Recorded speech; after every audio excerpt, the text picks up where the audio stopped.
স্থিতিতেও আমি থাকি।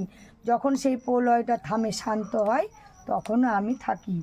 সৃষ্টি যার থেকে হয়, সৃষ্টি যার থেকে হয়, স্থিতি যার দ্বারা হয়ে থাকে এবং যাতে সব কিছুই লয় ঘটে, সেই আমি চিরন্তন সত্য ও নিত্য। যা থেকে সৃষ্টি হয় এবং সৃষ্টি যেখান থেকে সৃষ্টি হয় সেই সৃষ্টিতেও আমি লয় হয়ে থাকি। ঋতে হত যৎ প্রতীয়েত ন প্রতীয়েত চাম্মনি তদীয়ান্ত মায়াং যথাভাস যথাত্তম। অর্থাৎ আত্মজ্ঞান না হলে যার প্রতীতি হয় এবং আত্মজ্ঞান হলে যার প্রতীতি হয় না। জয় রাধে। প্রশ্নের উত্তর পালা কি বলছে? আত্মজ্ঞান যার হয় তারই প্রতীত হয়, আর যার আত্মজ্ঞান হয় না তার প্রতীতও হয় না। প্রতীত না সেই আমার মায়া। আমার মায়া যতক্ষণ তাকে আবদ্ধ করে রাখে তখন তার মধ্যে প্রতীতি হয় না। যেমন বিপ্লব না থাকলে প্রতিবিম্বের প্রতীতি হয় না। একটা বিন্দু যদি না থাকে তাহলে তার প্রতিবিম্ব সৃষ্টি হয় না।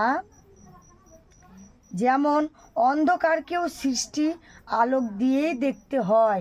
কোনো একটা অন্ধকার হওয়ার আগে কিন্তু আলোকের সৃষ্টি হতে হবে, কারণ আলোর যদি সৃষ্টি না হয় তাহলে অন্ধকারের সৃষ্টি হয় না।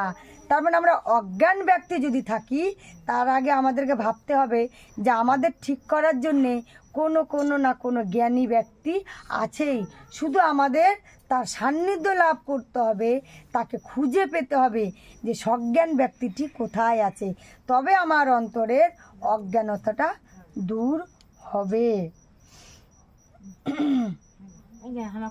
তেমনি আমার মায়াও পরমার্থ প্রতীতি থেকে ভিন্ন হলেও পরমার্থের আশ্রয় ভিন্ন হয় না। কি বলছে? আমার মায়া ভিন্ন হলেও আমার পরমার্থ প্রতীতি কিন্তু ভিন্ন হয় না, আশ্রয় ভিন্ন প্রতীত হয় না। যথা মহান্তি ভূতানি ভূতেয়ুচা বচেন্নু প্রবিষ্টানি তথা ত্রিশুয়তে সহম। অর্থাৎ যেমন পঞ্চমহাভূত সমস্ত প্রাণীতে একই সময়ে অনুপ্রবিষ্ট ও অপবিষ্ট, তেমনি আমিও একই সময়ে লোকময় হয়েও লোকাতীত।